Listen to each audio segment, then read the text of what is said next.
பொண்ணோட அப்பா அம்மா பேரு சொன்னீங்கன்னா முகூர்த்தோலையில எழுதிடலாம். கணேசன், உங்க குடும்ப விவரத்தை சொல்லுங்க.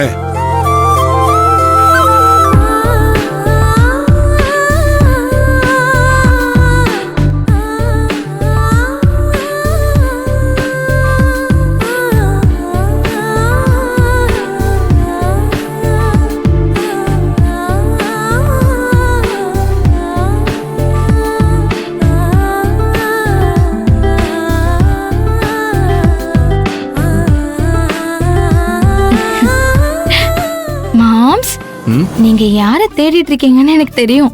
அக்காவை தானே? அக்கா ரூம்ல ரெடி ஆயிட்டு இருக்கா. நான் வேணா மாப்பிள்ளை கூப்பிடுறாருன்னு சொல்லி கூப்பிடவா? வேணாம் வேணாம்.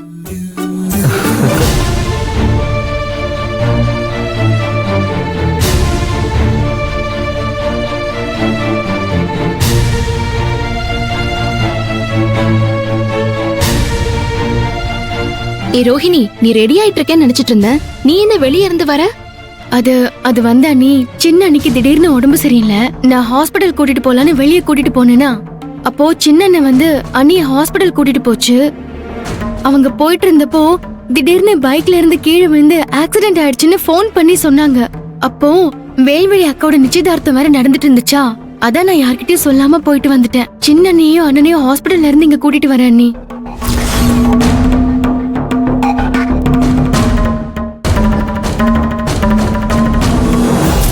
கார்த்தி, என்னடாச்சு?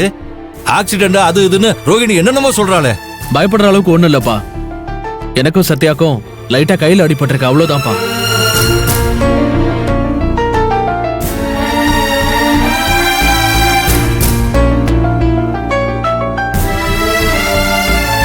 என்ன சின்ன மாப்பிள்ள, விசேஷம் நடக்கிறப்ப பார்த்து ஜாக்கிரதையா வண்டி ஓட்டுறது இல்லையா? பார்த்துதான் மாமா ஓட்டிட்டு போனேன். லைட்டா ஸ்கிட் ஆயிடுச்சு, பார்க்கல. சத்யக்கண்ணு, என்னாச்சு? எங்க காயம்? காயம் காட்டு. காட்டுறாமா? அச்சச்சோ, இவ்வளவு பெரிய காயமா? என்ன கண்ணு இது? இப்படி ஆயிடுச்சே. இப்ப எப்படி இருக்கு? இப்ப ஒன்னும் பிரச்சனை இல்ல, மருந்து போட்டிருக்காங்க. இப்ப வலியெல்லாம் கொஞ்சம் பரவாயில்ல. டாக்டர் மெடிசன் கொடுத்திருக்காங்க, சாப்பிட்டா சரியாயிடும்னு சொல்லிருக்காங்க. பாத்துக்கோ, இந்த நேரம் பார்த்தா இப்படி எல்லாம் நடக்கணும் உனக்கு? இவளுக்குன்னு பெருசா நடந்திருக்கணும்.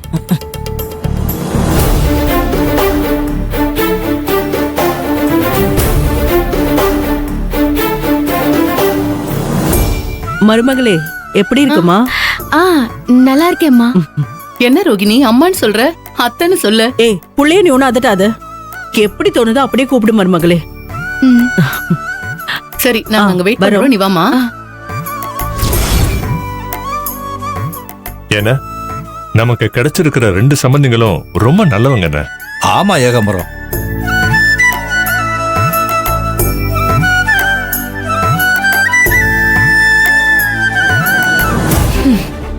ரோஹிணி, மாப்பிள்ள உன்னையே வெச்ச கண்ணு வாங்காம பாத்துட்டு இருக்காரு. நீயும் போனா போகுதுன்னு நாய்க்கு பிஸ்கெட் போடுற மாதிரி சிரிச்சிரு, இல்லனா எல்லாருக்கும் டவுட் வந்துரும். புரியுதா?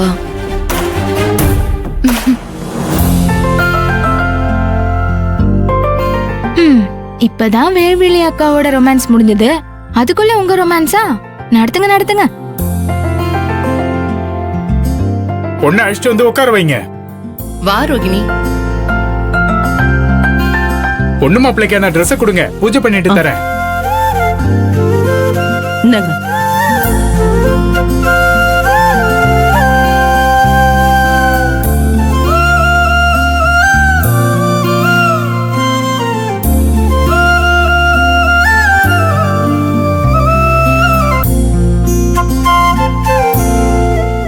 என்ன ரோஹிணி நிச்சயத்துக்கு எடுக்க பிளான் போட்டிருக்கியா? நீ என்ன பிளான் போட்டாலும் சரி, உன்னால ரோஹிணி நிச்சயதார்த்தத்தை தடுத்து நிறுத்தவே முடியாது. அட நீ வேற ஆதரே, ரோஹிணியோட இந்த நிச்சயதார்த்தம் நல்லபடியா நடக்கணும்னு தான் நான் இவ்ளோ கஷ்டப்பட்டுட்டு இருக்கேன்னு எனக்கு தான் தெரியும். நான் சொல்றதுல நம்பிக்கை இல்லையா? கூடிய சீக்கிரத்துல நான் ஏன் இப்படி சொல்றேன்னு புரிஞ்சுப்ப. அப்போ உனக்கு என் மேல நம்பிக்கை வரும். Wait and watch. ஆதர, பொண்ணு மாப்பிள்ளைக்கு போட வேண்டிய மோதிரத்தை கொடுங்க. அதையும் புடவை வெட்டியோட வச்சு பூஜை பண்ணிடலாம். மோதிரம் என் வீட்டுக்காரர்கிட்ட இருக்கு, இருங்க நான் போய் வாங்கிட்டு வந்துடுறேன்.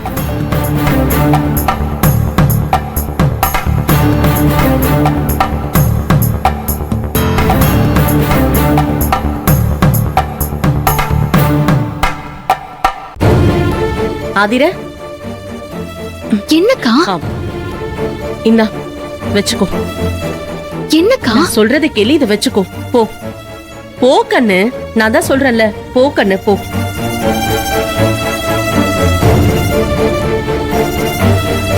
போ போ கண்ணு போ போ.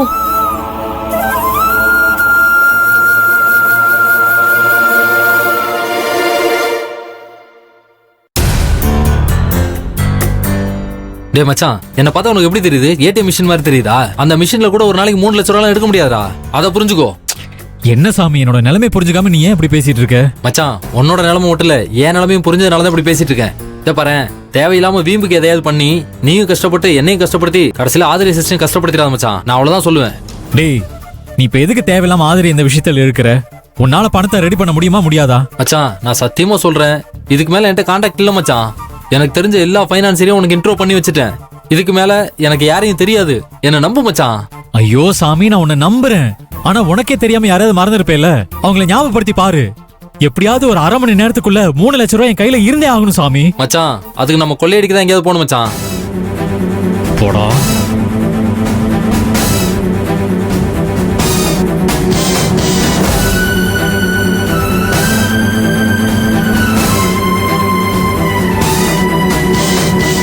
டி சாமி, ஆதரவரா அவகிட்ட எதுவும் உளறி வச்சிடாத, சரியா?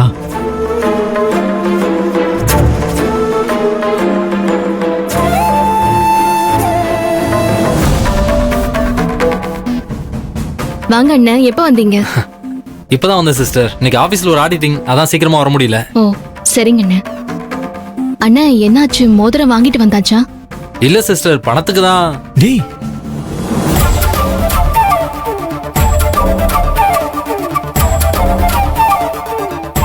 இந்தாங்க, இதோட பின் நம்பர் 1223.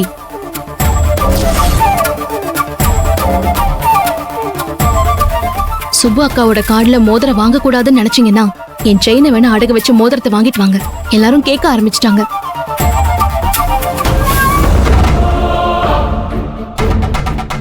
உங்களை தயவு செஞ்சு கெஞ்சி கேட்டுக்கிறேன், என் செயினை அடகு வச்சு மோதிரத்தை வாங்கிட்டு வாங்க. நமக்கு நேரம் இல்ல. இந்தாங்க, இத புடிங்க. சீக்கிரமா மோதிரம் வாங்கிட்டு வாங்க.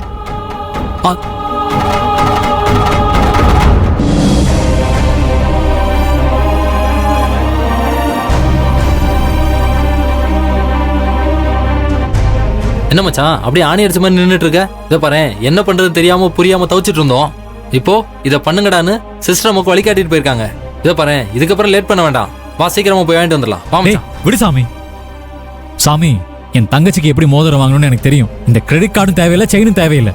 டேய், நீ தேவையில்லைன்னு சொல்லி தேவையில்லாம மனசுல எதை வச்சு பிரச்சனை பண்ணிட்டு இருக்க மச்சான். இது நல்லதுக்கே இல்ல மச்சான். என்ன சாமி நீ? இது என் தங்கச்சியோட வாழ்க்கை. அதுக்கு என்னால கண்டிப்பா நல்லது பண்ண முடியும். எல்லா கதவும் 3 நாளும் ஏதோ ஒரு ஜன்னல் திறக்கும். கண்டிப்பா வழி கிடைக்காம போகாது.